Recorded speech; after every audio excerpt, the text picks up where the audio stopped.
Welcome back to PRI, Prep Recruiting Insider, coming to you today from Moe's Pizza on the West Bank, 1112 Avenue H in Westwego, where Italians do it better. I'm the head coach of PRI, Rick Gailey, and we're joined today by the Prep Recruiting Insider himself, Renee Nadeau. And joining us in this segment are the two leaders of the McDonogh 35 Ron Eagle football program, head coach Wayne Reese and chief cook and bottle washer Frank Daggs, the man who greases all the squeaky wheels and gets Coach Reese where he needs to, an indispensable part of the Ron Eagle program. Thank you, gentlemen, for being here with us today. Glad to be here. I'm so glad to be with you guys day before Thanksgiving.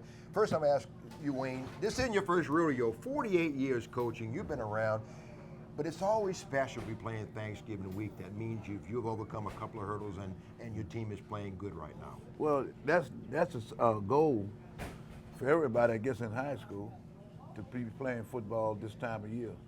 You know, most people have gone home. Well, we got about 16 teams left in the state of Louisiana for to play for the state championship or try to qualify for the state championship. And that's the simple goal. You tell your kids when you first start off, our goal is to get into the playoff and try to win the state championship. So that's the number one thing.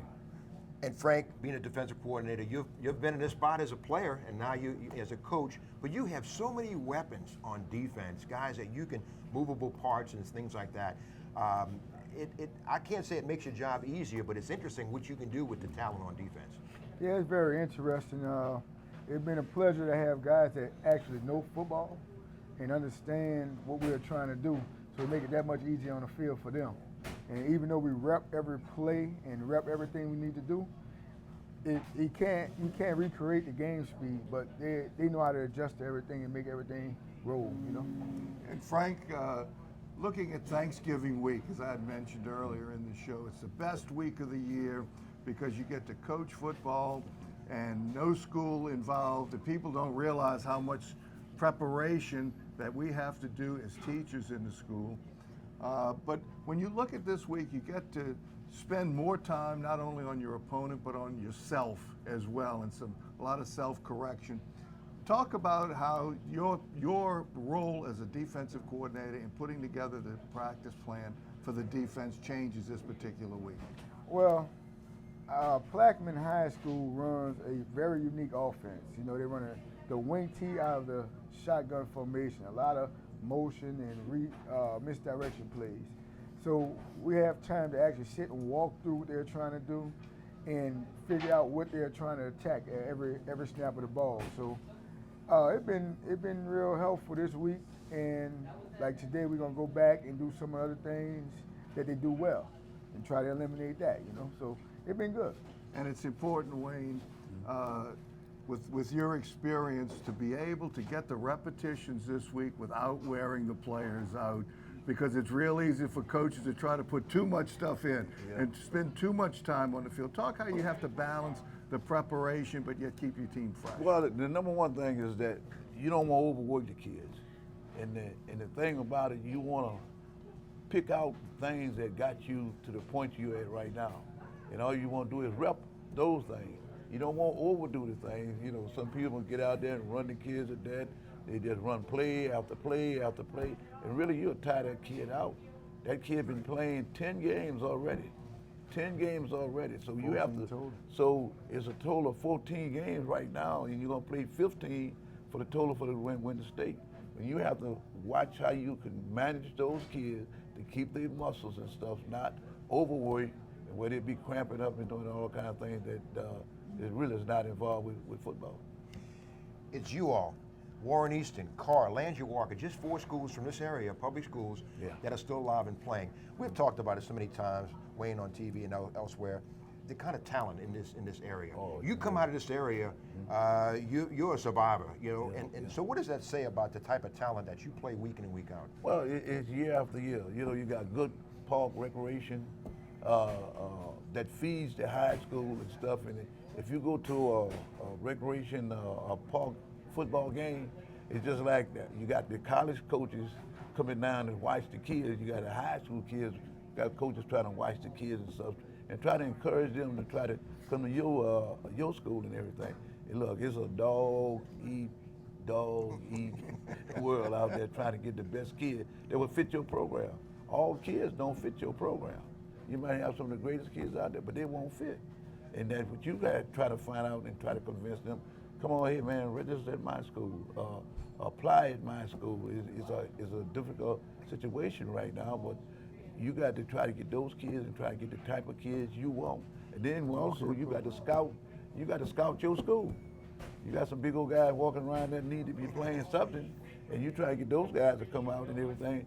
Now, is my mind right, or do you want to do this and all this kind of stuff? There's a whole lot of convincing that you have to do in high school to try to get where you need to be at in high school. And Frank, as a staff, you all kind of monitor recruiting pretty much. I know that.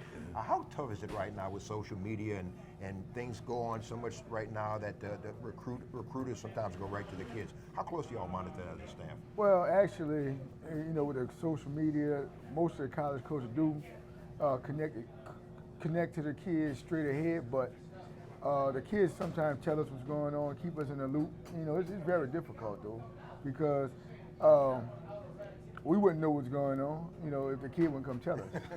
I'll be honest with you. It's tough right now. Yeah. Right, it's hard to keep on top of things and to keep people away who don't need to be involved in the thing. Street agents. The street agents. I'm on a crusade against street agents the whole time. Coach Reese, in the beginning of the year, you play in one of the great rivalries, not just in New Orleans, but it's a rivalry that gets attention nationwide because there are St. Aug and there are McDonogh 35 graduates all over the country. This year you were successful against the Purple Knights, 26-19. Talk about that rivalry and how strong that is. Well, that goes back when I was in school. That was 100 years ago. And these guys, at that time, it was the prep in St. Augustine. But now we right next door, 35 in St. Augustine. So, you know, that makes it, you know, even better with the kids because they're from the same neighborhood. They do the same thing. Then you got some of the relatives is on each team. So, you know, you got a stone fight during that week. And then it's just like most of the homecoming. They got guys that come out of town, come from way away to come to that game, and what they have a function outside of football and everything. This is a great week, and it's a great week to display a whole lot of good talent that a whole lot of college coaches try to get. You know, they are in there to try to find out, you know, what's going on, because if you look at the history of St. Augustine and the history of 35, they usually turns out some real good athletes, and they're gonna put their best foot forward during that game time. It's been known to divide families. Because that's one of the big decisions that a lot of people have to make. It's almost a mini Bayou Classic, and this is Bayou Classic week. Oh yeah. So it's a precursor to that. Louisiana Tech's Carlos Henderson was the Player of the Week in October. Frank, I know you remember Carlos. Y'all are reliving some of the stories. Tell us something about Carlos that we don't know. Well, Carlos, you already know it. Carlos always been a special player. His thing was speed and vision, you know. So now he feel like on that level, he has conquered that big, whatever conference they're in. So and nobody can hold him down right now. That's the attitude he has. So when he was in high school, that's the attitude he had when he played. Nobody could stop him. So he'd take a 5-yard gain to 40 yards like that, you know. So he always had the speed, always had the vision, and always wanted to be the best. So what he's doing right now is not surprising to me. It's with 16 touchdown receptions, and y'all referred to him as the bullfrog, the little guy that plays big. Yeah.